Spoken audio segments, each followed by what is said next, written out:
Ito na ang latest ng Mixed Topics, mainit na showbiz ganap.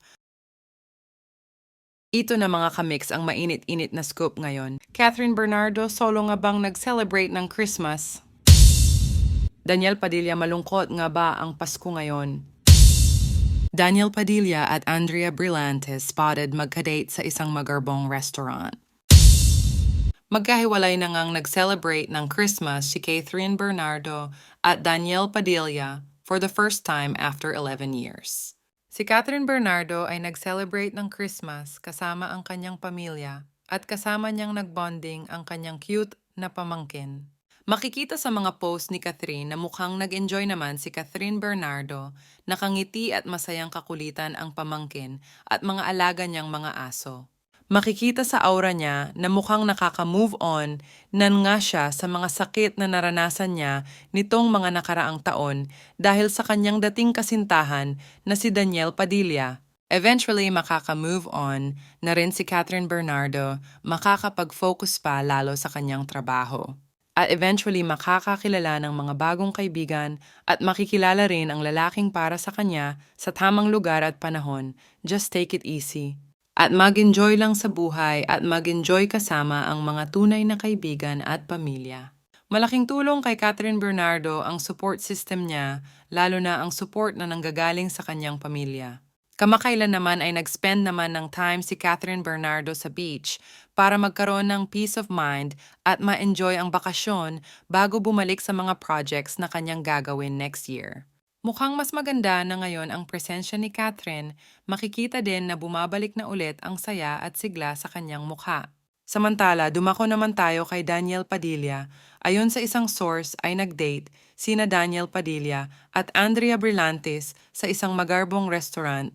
Tila lihim daw na nagkita ang dalawa ngunit dahil sa maraming mapanuring netizens ay hindi nakaligtas si Daniel at Andrea. Ang source naman na nagsabi ay malapit daw kay Catherine Bernardo at Maha Salvador, kaya naman nung makita si Daniel Padilla at Andrea Brillantes ay laking gulat daw nila dahil nung mga nakaraang buwan lang daw ay kasama nila ang power couple na sila Daniel Padilla at Catherine Bernardo. Kaya masakit din daw para sa kanila ang nangyari sa Katniel dahil malapit daw sila sa dating magkasintahan. Wala pa man linaw o hindi pa kinukumpirma ni Andrea at Daniel kung totoo ngang nagkita ang dalawa ngunit bakit daw madami ang nagsasabi na nagkikita ang dalawa kung wala itong katotohanan. At bakit daw hanggang ngayon ay tikom pa rin ang bibig ni Daniel Padilla sa mga issue at lalo na daw si Andrea Brillantes kung talagang wala siyang kinalaman sa hiwalayan.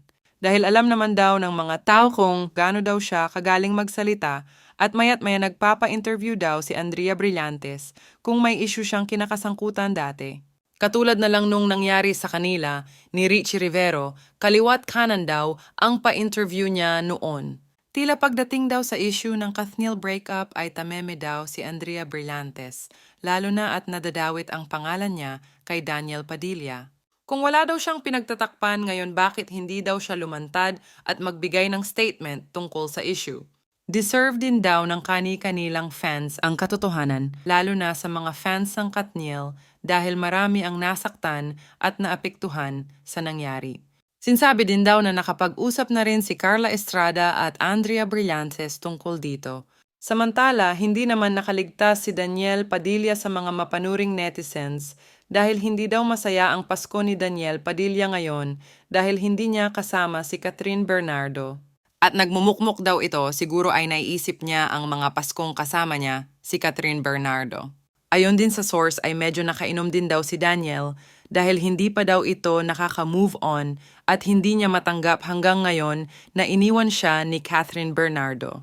Mukhang ang malamig ang Pasko ngayon ni Daniel, lalo na si Catherine Bernardo ay masaya na at nag-e-enjoy na kasama ang kanyang pamilya. Tila sising-sisi daw si Daniel sa kanyang mga nagawa kay Catherine Bernardo, ngunit wala na itong magagawa dahil si Catherine na mismo ang bumitaw sa kanya kasi napuno na si Catherine sa mga kasalanan ni Daniel. Sana lang daw kahit papano at in-enjoy na lang niya ang Pasko na kasama ang mga kaibigan at pamilya niya. Kung sa bagay ay mahirap din pilitin na maging masaya kung mayroong kulang sa'yo, lalo na kung yung kulang ay ang taong mahal mo na mas pinili mong lokohin at saktan noon. Ngayon ay gustong-gusto mong bumawi sana, ngunit wala ka nang magawa kasi binitawan ka na dahil sa mga sakit na ginawa mo sa kanya. Sabi nga ng mga fans, lagi naman nasa huli ang pagsisisi. Ano ang masasabi ninyo sa talakayang ito? Kung mayroon kayong kuro-kuro, please leave a comment in my comment section. At kung nagustuhan nyo naman ang video na ito, give me a thumbs up, pindutin ang notification bell para updated kayo sa mga bagong mixed topics at don't forget to subscribe. Thank you!